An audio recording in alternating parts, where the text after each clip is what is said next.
Sam Seder on the Majority Report on the phone. It is a pleasure to welcome back to the program the New York Times best-selling author for now 2 different books and author of his most recent A Colony and a Nation, Chris Hayes. Hello, Chris. Welcome back.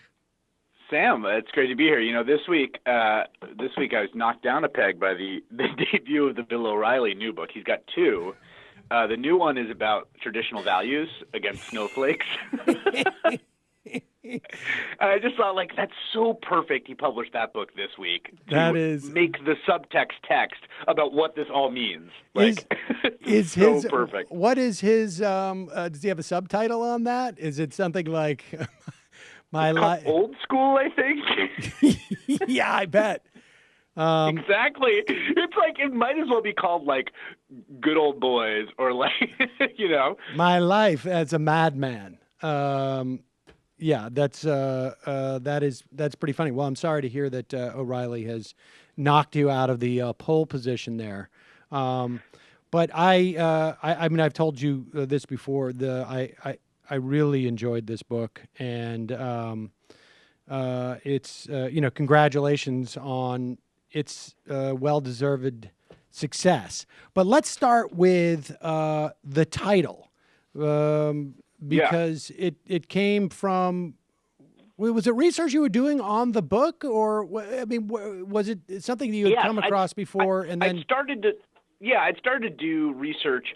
Basically, I got an email from Tom Mayer, who's my editor at Norton, who'd written to my agent while watching me cover Baltimore, saying like, "Oh, has Chris ever thought about writing about this stuff in a book form?" And I was kind of like, I don't think so. I'm not sure. It's not really my story to tell, and I'm not sure what I can contribute.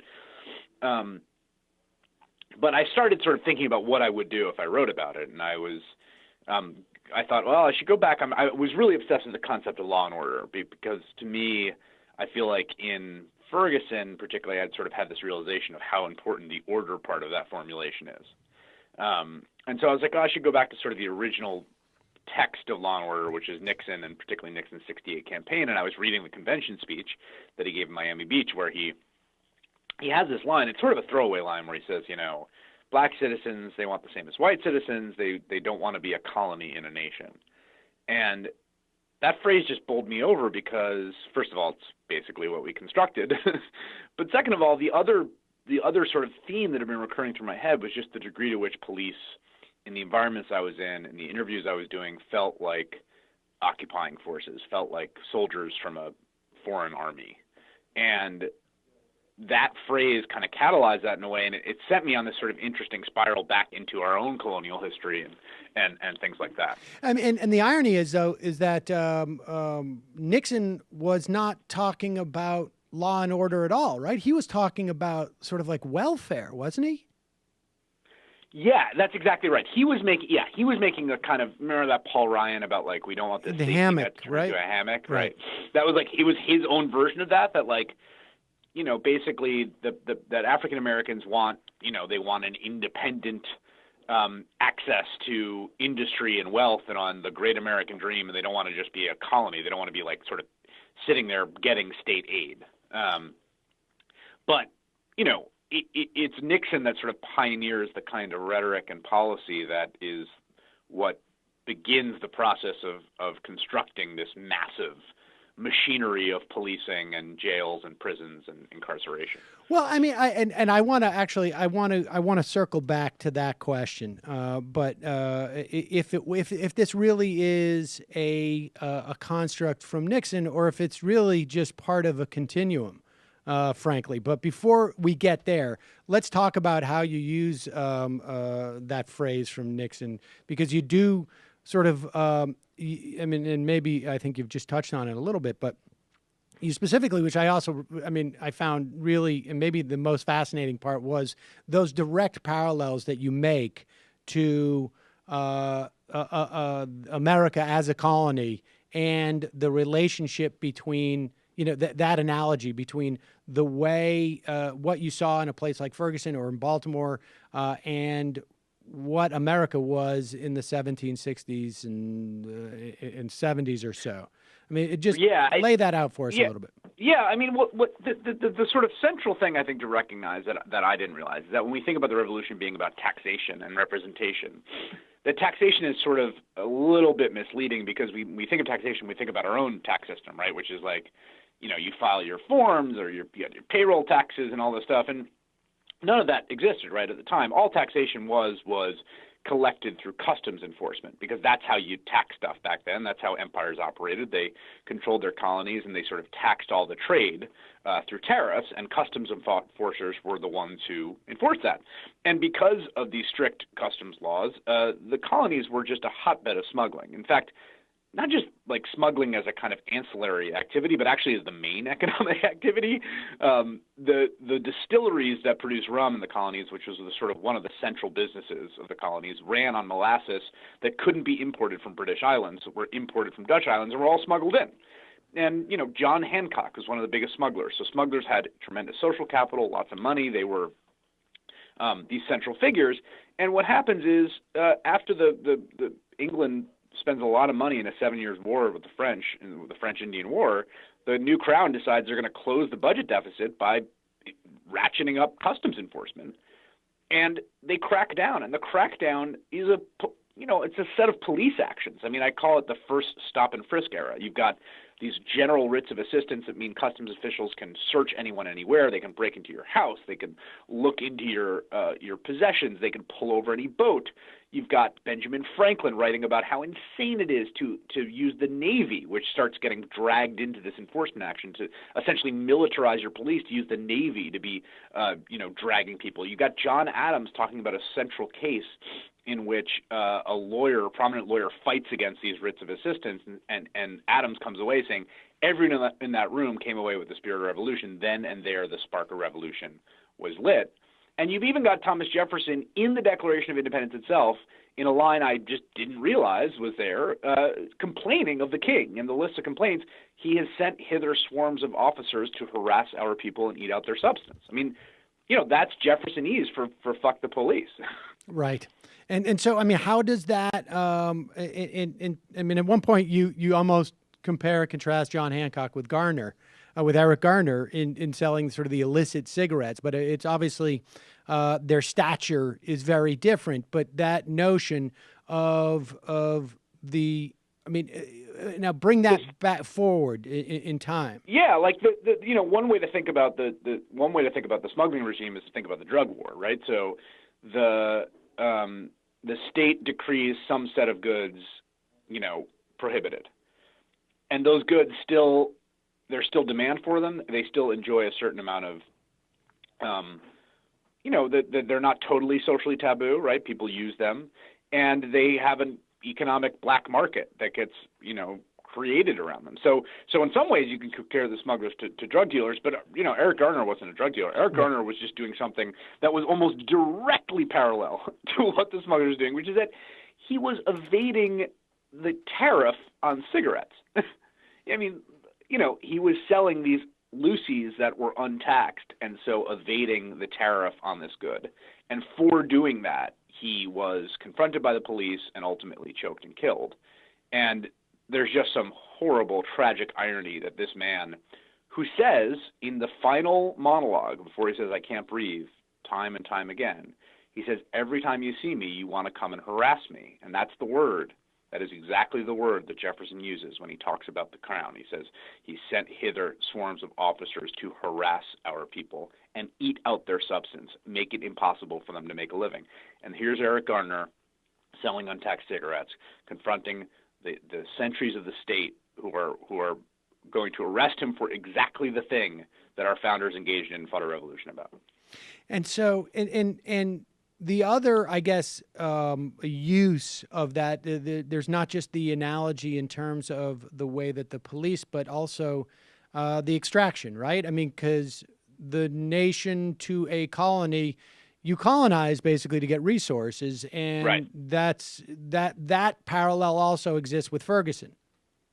It absolutely does. I mean, Ferguson particularly, it's very clear that in the same way that the sort of crown's policing was done for revenue, that's precisely what happens in Ferguson. In fact, in the DOJ report, where they have access to the emails of all the officials in Ferguson, they're incredibly frank about it. They talk about like getting up the new revenue pipeline, or like saying to the police chief, like, well, how many dollars do you think you can use to make up this budget deficit we have by basically enforcing, pulling people over. So you've got in Ferguson, rather than raising property taxes or other taxes, a huge percentage of the revenue for the town comes from ticket revenue, and that ticket revenue is enforced by the police, who use their policing power to more or less prey upon and extract dollars from the predominantly black and brown passengers who are in cars.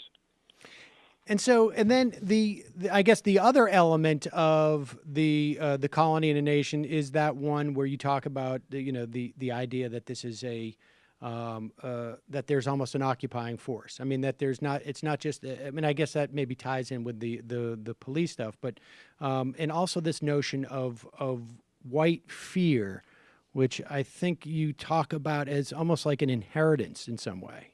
Yeah, I think that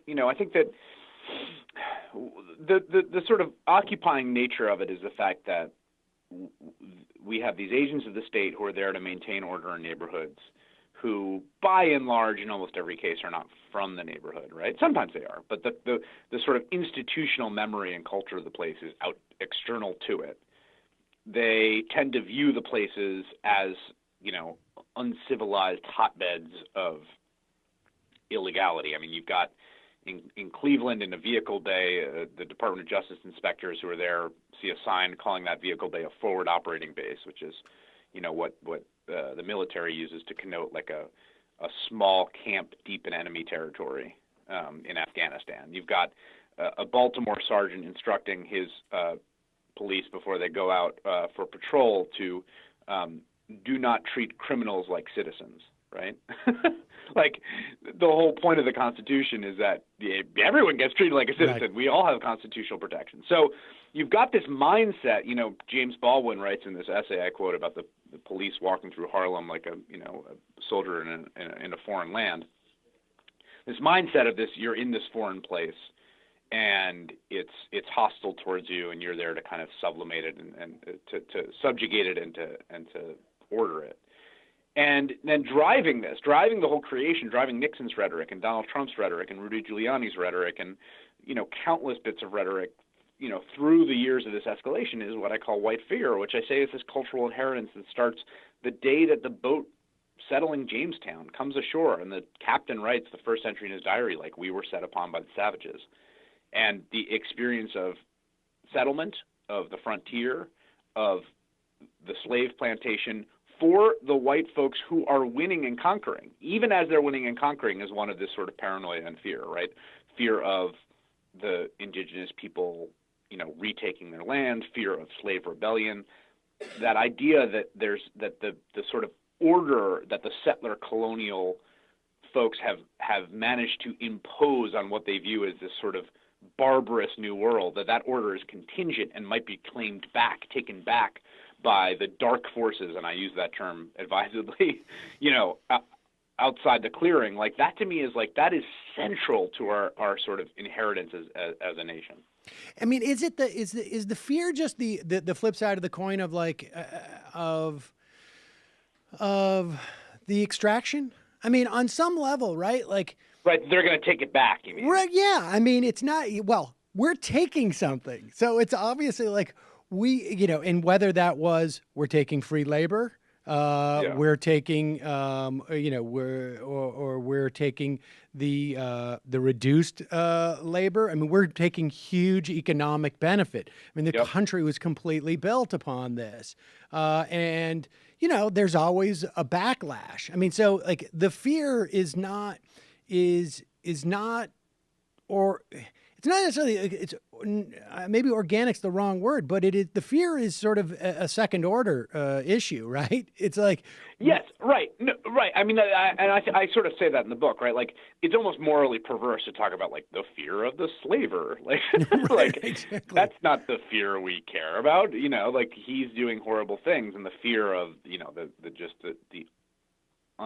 incomprehensible terror of being a slave. So it's not at all the morally salient attribute.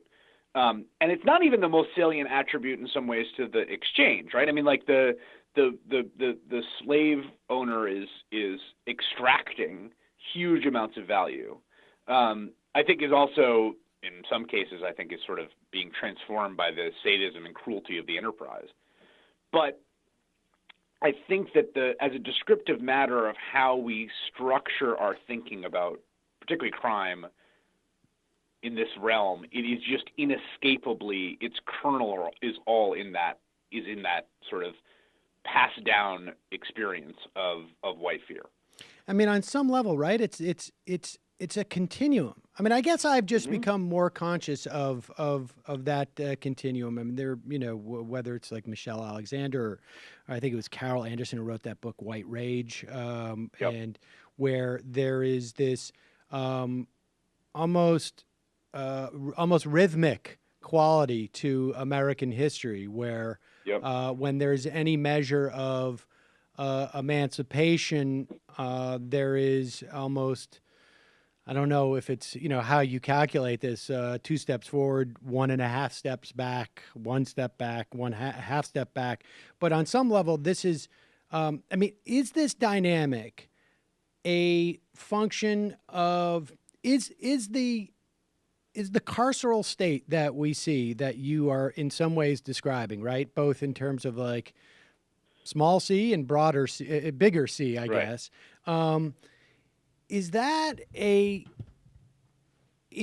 how distinct how new is it? How new is it, and how distinct is it from, is it a problem with policing, or is it a problem with society that says we need the police to do this, and we can't really quite admit that we need the police to do this? Well, to answer the second question first, I mean, part of the argument in the book is it is a problem with society, that like the police are agents of a lot of democratic decisions that have been made by us collectively, as a people, as voters, particularly as a white majority in lots of places, and that's the place to look. So that I would say yes, like there's problems with policing qua policing from a sort of institutional and professional cultural standpoint, but there's a broader problem of what we've tasked them to do. The second question is a really important and interesting one, and one that I try to wrestle with a bit in the book, and I've been talking a lot in these book talks, which is there's sort of 2 things to keep in mind, right?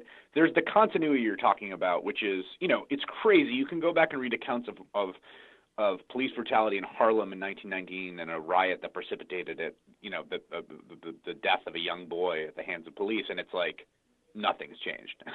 Like, it's unbelievable. Or you can read about the ways in which, essentially slave patrols become law enforcement in the South. And so there is this just tremendous continuity. But there's also something distinct that it's important to kind of highlight, which is like the prison population of the country, the sort of magnitude of arrests, the construction of the world's largest criminal justice system, that's distinct and new starting around 1968 and going to now. I mean, for all that continuity in the sort of subtext, the cultural impulses, the politics, the kind of white fear, like the actual system is new in the sense of that it's distinct. We don't have, 1/4 of the world's prisoners in 1950, and we do by 2011, right?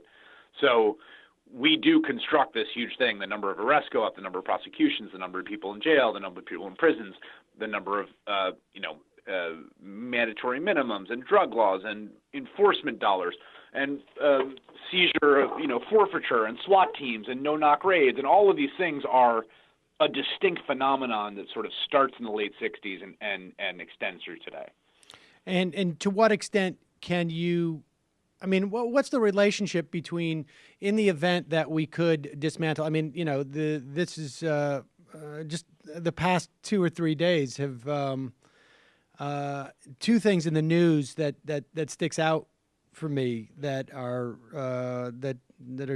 sort of directly impact what you're talking about in your book. Obviously, Jeff Sessions basically saying like, to police forces around the country, don't worry, shackles are off now. You guys go back to doing whatever you do. In fact, we're giving you a future pass, which I can only imagine where that's going to lead. And then obviously the reversal on private prisons, and everything has dramatically changed on that playing field, it seems to me, and the hopes we may have had for sort of conservatives and a transpartisan, trans-ideological criminal reform movement, I think is sort of by the wayside. Also, though, in Ferguson, they just reelected its white Republican mayor for a third term by 15 points. By 15 points. And there does not, so let me ask you this. What's that about? Right. Well, like, what's that about? What is, what do you do? Let me say this about, I don't know. I have not been doing enough reporting in Ferguson recently to give a good insight into that. You know what I mean? Like, so I don't want to, I haven't done the legwork to talk to voters there and give some explanation of what happened there. But I will say this, and I've been saying this on book tour. We obviously are very focused on, Sessions can do tremendous damage if he nullifies these consent decrees, if they don't do patterns and practices, if they don't provide oversight. He could do tremendous damages to the way police departments operate. And the president can do a lot of bad things too. But one of the most important things to recognize is how locally this system was built. It really was, there's thousands of different municipalities and interlocking jurisdictions. There's local elected prosecutors and city council mayors and council members and mayors of towns like James Knowles and state reps and state legislatures. And there's so many different entities that sort of constructed this system.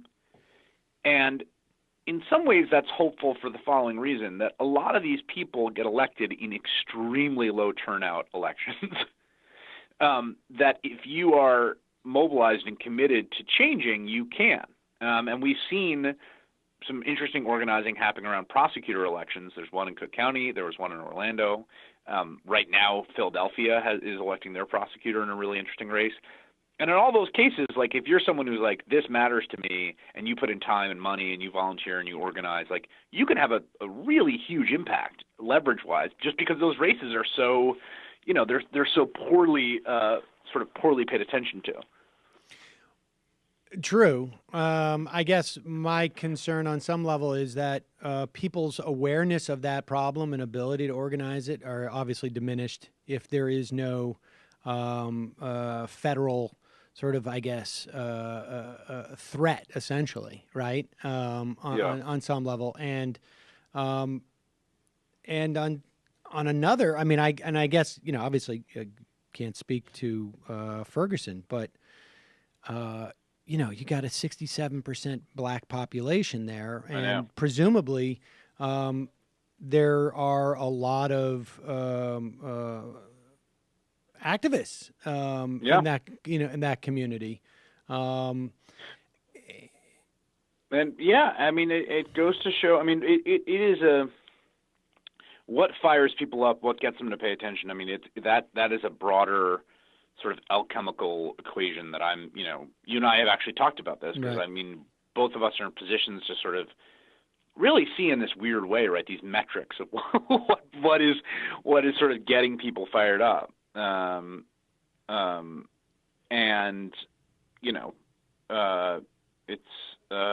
It's hard to get people interested in this and motivated on some level. Yeah. And also, I think there's also probably huge swaths of people. Again, I don't want to make presumptions about what's going on in Ferguson, but I imagine there's a lot of people who are feeling, and maybe we saw some of that in this past presidential election, that doesn't really make a difference. It doesn't. Right. It just, this stuff is bigger than government.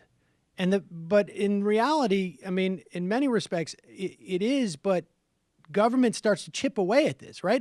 If by some way we could magically change the penal system in this country, it would, without any change in the sort of white supremacy, I guess, that undergirds a lot of this, right? Because if we were, as white people, really upset about our police doing this stuff, we would have already acted upon it, right? Because none of this stuff would be tolerated. I mean, you write in the book, where you live in Brooklyn, none of this stuff would be tolerated there.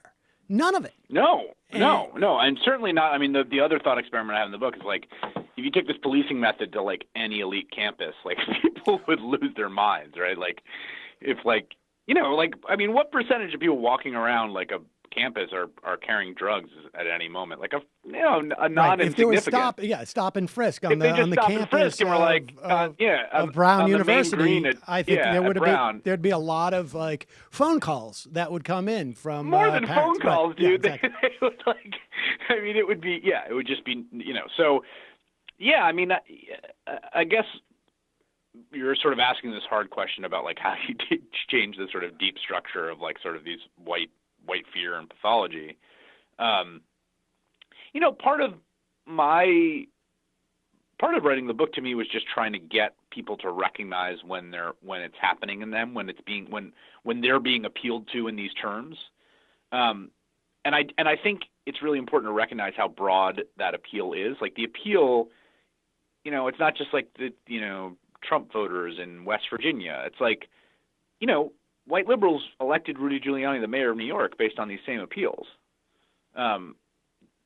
There's big parts of us that are receptive to it. We're conditioned to be receptive to it, and in some ways, I think sort of the first step is just recognizing when those receptors are being engaged.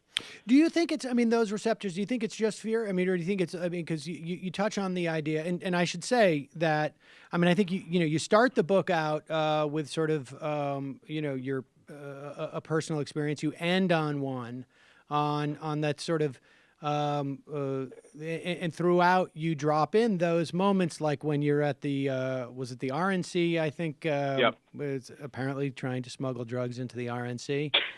You've written, not necessarily consciously, maybe I'm mischaracterizing, haplessly attempting to smuggle drugs in the RNC. But it was turned out to be no issue, maybe a little embarrassing, right. And of course, that is just ghastly different from the experience of a 16-year-old black kid living in the Bronx, right, or Dave Unlove, who lives in West Baltimore, who I talk about sort of having a kind of mirror experience in which he almost gets busted for a robbery he did not commit, and only through sort of like being sort of quick on his feet enough does he manage to evade what could have been just a disastrous turn in his life. But there's also this element of like, that is tied into this idea of, in the nation element of it, like where we live in a place where there are good schools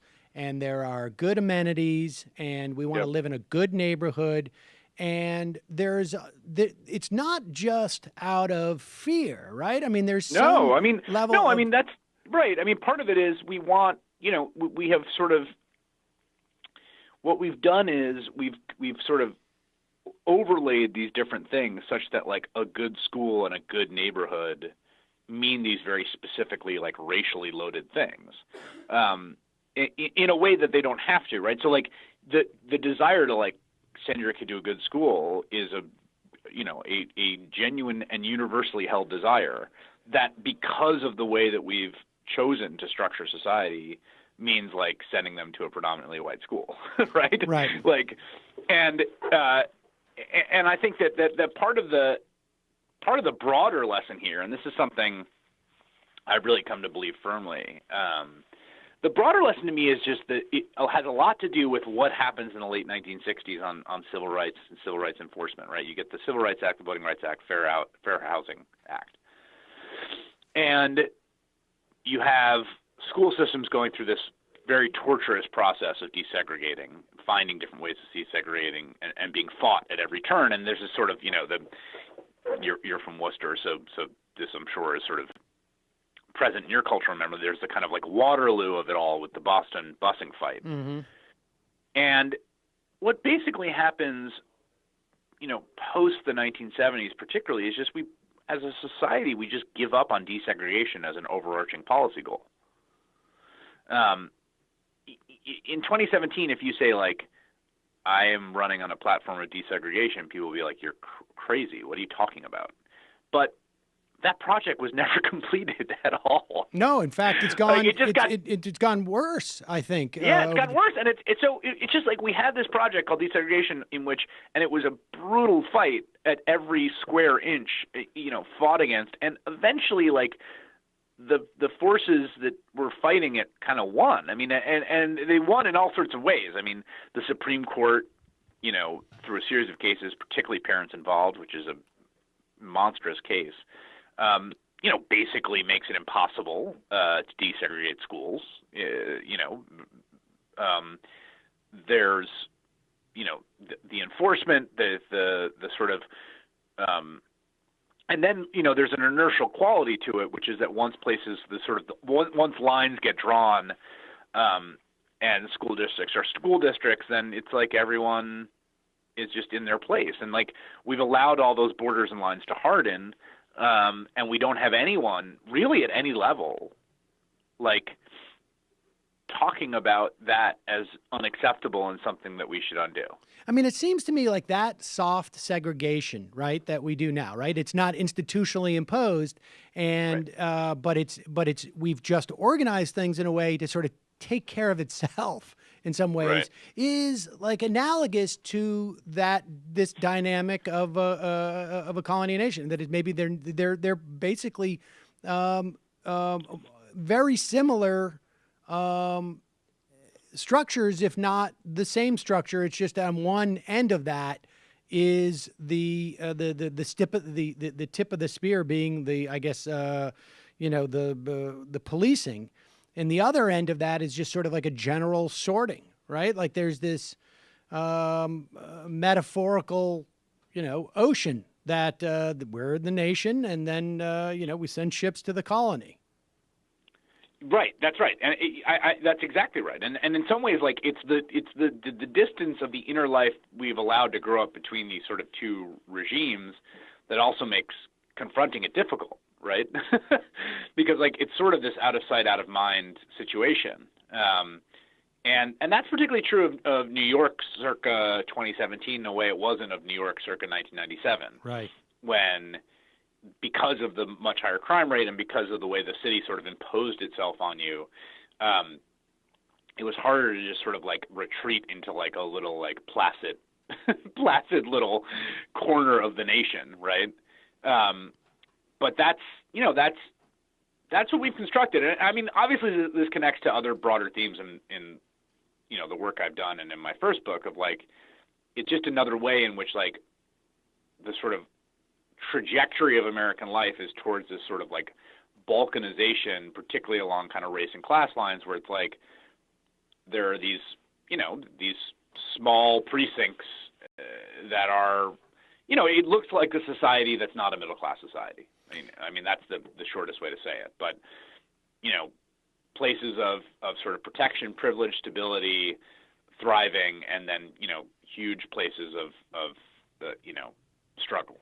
Let me ask you a meta question, because Twilights of the Elite was very prescient, or just sort of aware of what was going on at that time, right? I mean, we have really we have reached it, and I wonder if when you were writing this book, I mean, did you contextually, I assume that you were assuming Clinton was going to win, and these type of questions, I mean, obviously the book is done quite well, but these type of questions would, I think, under a Clinton administration, have attained a much higher status, or a much more.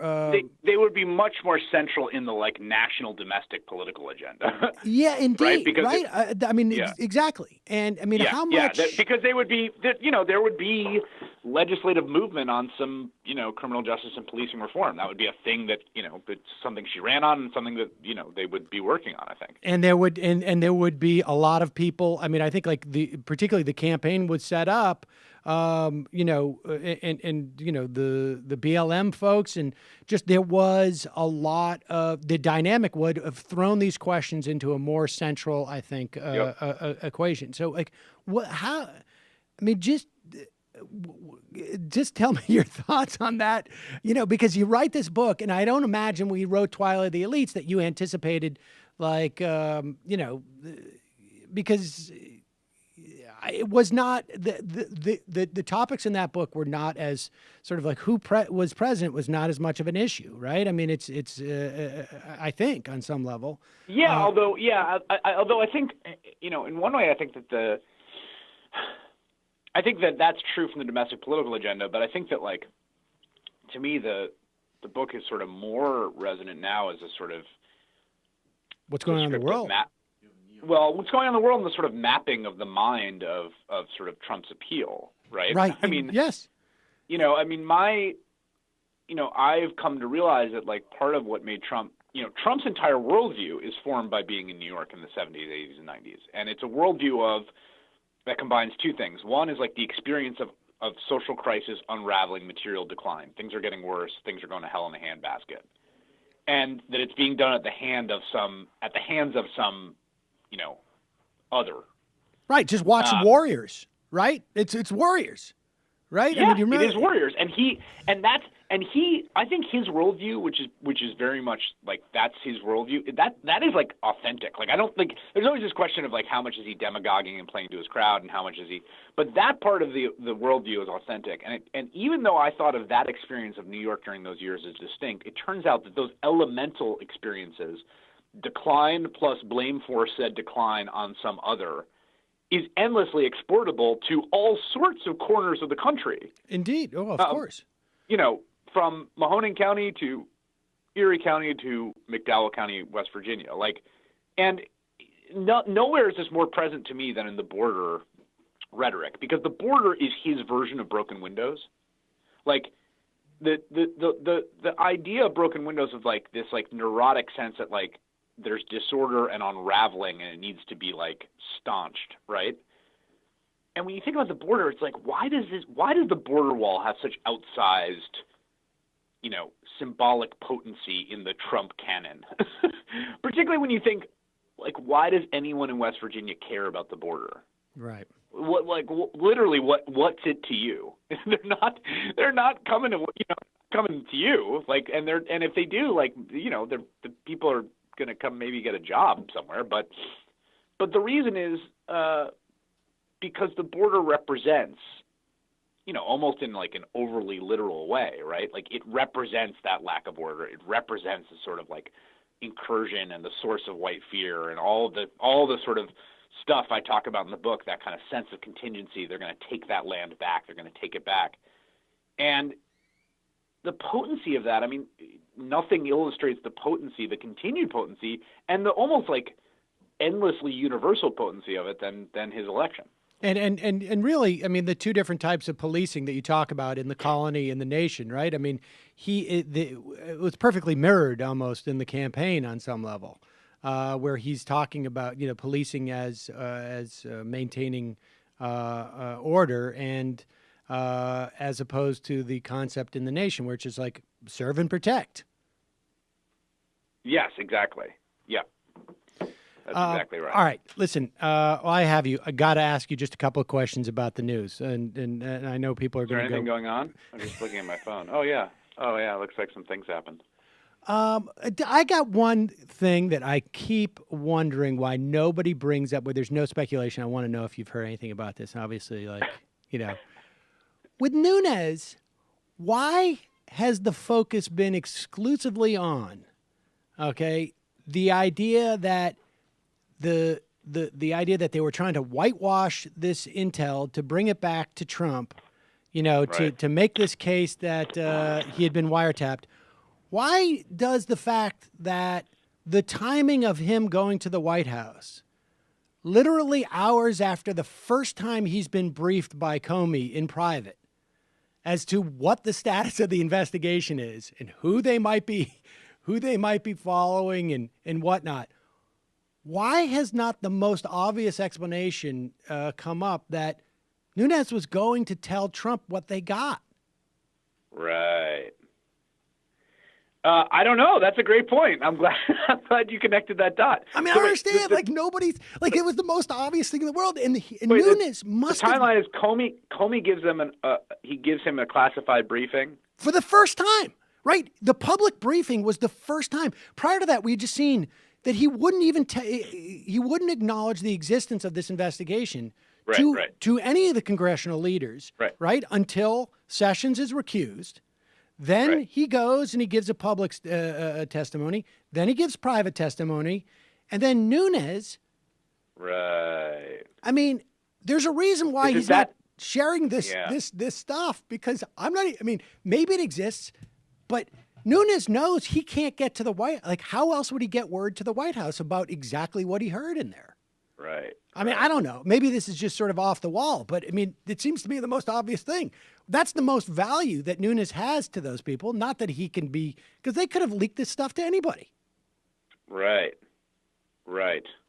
Well, that's interesting. I hadn't thought of that, but that's a great point. I mean, I find myself like Nunes is a character who's a little like Carter Page, where it's like I don't know what to make of them. Like I'm having a hard time mentally modeling their motivations. Well, that's the thing is I feel like Nunes was making it all up after the fact. Bumbling, so bumbling, and so it's just like, how did this guy get into this position? I just every time I see him, I'm just like, how did you end up here? Well, isn't that really the whole story about all of it? I mean, at this point, like, you know, the healthcare debacle. I mean, it was, you know, how did Paul Ryan, like, all of these people are just, it's empty suits. I mean, Mitch McConnell seems to be the only one who knows what he's doing in the entire thing. Oh yeah, McConnell's many things, but what he is not is an empty suit. Like McConnell 100% knows what he's doing. I'm just, you know, there are moments like that where I think it's just sort of stunning. I mean, give me your sense of the relative import to the idea of Russian interference versus the relationship that Trump and the Trump organization pre and post election had with malfactors. I mean, I guess, I don't know. Like, I just feel like I really want to get to the bottom of it. I don't have some sort of theory underneath it. Like, there are people I know who do, right? There are people I know who are working on a sort of theoretical architecture they've constructed around the facts we know that make predictions about things we will learn. Like a kind of theory of the case. I don't have a theory of the case, and a part of me just thinks like so much of this was so obvious and in public, I'm not clear why you would even need collusion, because like the Russians break in to the DNC, it clearly, you know, people forget that hack, how, you know, important it was. Like, you know, I was in Philadelphia when like the Bernie folks were like screamingly booing the entire first day, any mention of Hillary Clinton. And that was because the day before had been the release of the emails. Right. And keep in mind, like, there were like actual, like, Debbie Wasserman Schultz had to go fly home and not be the chair of the DNC. Now, she was in trouble for a million reasons before those emails, but those emails, Donna Brazile, replaced her and then lost her position as a CNN commentator. Like, those had real effects. Then, you know, it becomes pretty clear early on the Russians did that, right? Now, I mean, how do we know that, though? I mean, do we know that just because we've been told? I mean, like when we say Russians, I mean, because I'm just convinced it's just like just some guy. You know, there's a fluidity as to who all these people are. Yeah, I mean, right? That's true. And also, I mean, is Felix Seder? Is he a Russian spy? Maybe sometimes. I have no idea. Maybe sometimes not. Like, I don't know what. Yes, exactly. And like you're right to sort of zero in on like the Russians as like this overly broad category. But I think like state-backed Russian actors, I think that this particularly the sort of DC leaks and the Guccifer part of it, like, you know, it ties it all pretty clearly. And so, you know, that happens, and then it's like Trump is like super pro-Putin. Very publicly, right? and then they also help him in October. So it's like that, like all that stuff happens in public with public knowledge. I mean, Donald Trump looks into a camera and tells Russia to hack Hillary Clinton. Like, why would you need some sort of fancy back channel? Yeah, I think that's just. I think there's just like, I think so much of what we see is coincidence. None of which Can I read you a great headline? This is just crossing over right now. This is the Daily Beast. Steve Bannon calls Jared Kushner a cuck and globalist behind his back. Oh my God! Well, all right. So that was the other thing I wanted to talk about. But let me just finish the thought about Russia. It's not an Onion article. I love it. But I mean, is there any doubt that Kushner is a cuck? I mean, come on. I mean, right. I mean, for all of us to see. But I think there's probably just a lot of coincidence. I'm quite convinced that at the end of this, it's going to be like they're in the White House going like, all we did was pal around with a bunch of Russian mafia guys, did some money laundering, and they accuse us of being spies. It's like yes, exactly. I think it's going to be like one of those things like where you rob a bank, but you end up getting a ticket for speeding. And absolutely, or vice versa. But I also think like again, like Lord knows what's in that guy's business dealings and tax return. I mean, so I don't like nothing seems. It seems both the spectrum of possibilities from like there was no collusion, it was all just like this sort of tacit quid pro quo in public, to like, yes, everything in the dossier is real. Like everything in between those seem completely plausible. Yeah, I have no idea. I agree. All right. Well, let me just ask you about that last headline. Are we watching sort of the generals seem to have taken over, right? They take Kushner to Iraq.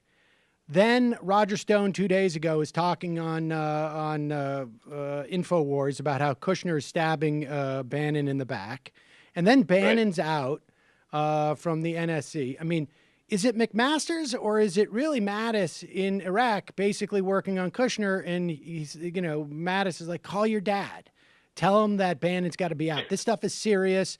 We can help out your dad's presidency, but Bannon has got to go. Yes. I mean, what is shaping up in the flurry of leaks, and God, the way this place leaks, is that there's this kind of Bannon Kushner showdown power struggle happening, and I think the generals are probably on Kushner's side, as signaled by that Iraq trip, and also like keep in mind, we reported on my show, and it was an exclusive. I got a source saying this, that like, remember the guy before McMaster was Harward, right? And Harward was recruited heavily for the job, and basically was like, I need to know that I'm not working for Steve Bannon. I can go directly to the President of the United States. And that was the concern, that ultimately like he could not be assured of that. He didn't take the job. Well, lo and behold, then fast forward, McMaster takes the job. McMaster, by the way, who's still active duty, right? Right. So it's he like a little harder couldn't technically say no, right? It's very hard for him to say no, right? McMaster takes a job and wants to get rid of Ezra Cohen-Watnick, who is a person Flynn brought into the NSC staff on intelligence. Cohen-Watnick goes to, the reporting says, Kushner and Bannon, and then to the president directly to save his job, which he does. Now, he's the guy that's showing Nunes the intel, right? Mm-hmm.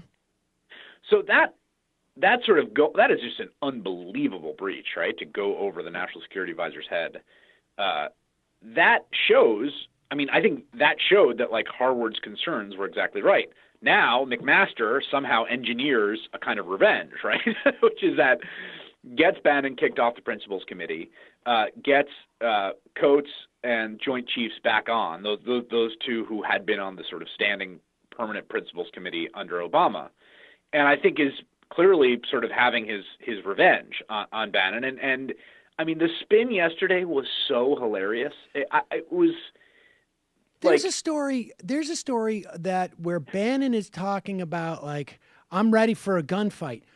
Has there ever been a time where like people, like major players in the administration, are openly talking about hostilities in the White House? David Bergen said that in the Clinton administration. Is that?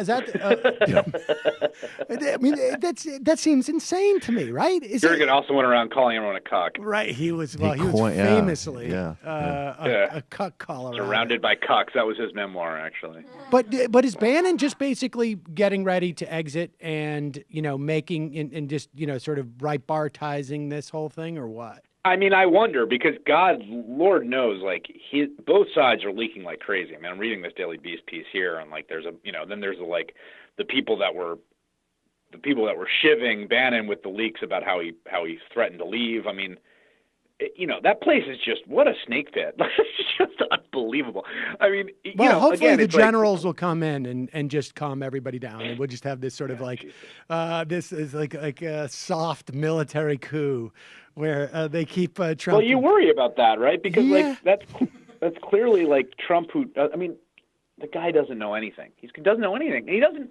I mean, the other thing is, like, the hilarious thing is, like, the battle between Bannon and Kushner is a battle of ideology. Kushner, a lifelong Democrat and liberal, Bannon, a nationalist. It's like, right, yeah, like that, like, this was evident from the beginning that the guy doesn't have a belief system. So, like, right, that Trump does it. That there's no yes. And I don't. I mean, does Kushner? Of course, really? There's going to be a high stakes. There's a high stakes battle for, like, the vessel. I mean, do you think Kushner does either? I just get the sense that he and Ivanka are just like, this is, it's cutting down on our social circle a little bit. And, there's a picture of Kushner in Iraq wearing his blue blazer with a flak jacket that says Kush. over it. Yeah.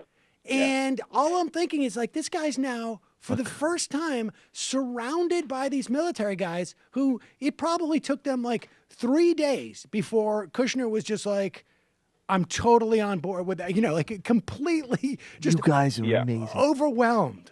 Like, I'm going to tell Dad exactly, right? We get rid of Bannon. What else should we do? And that's it. And, I don't know. It gets a little worrisome that you're worrying that the most reasonable guys in the room are the guys probably, at the very least, there's some question about atrocities, and they've been out I don't there. think there's questions. That's definitely the case. That's a little nerve-wracking.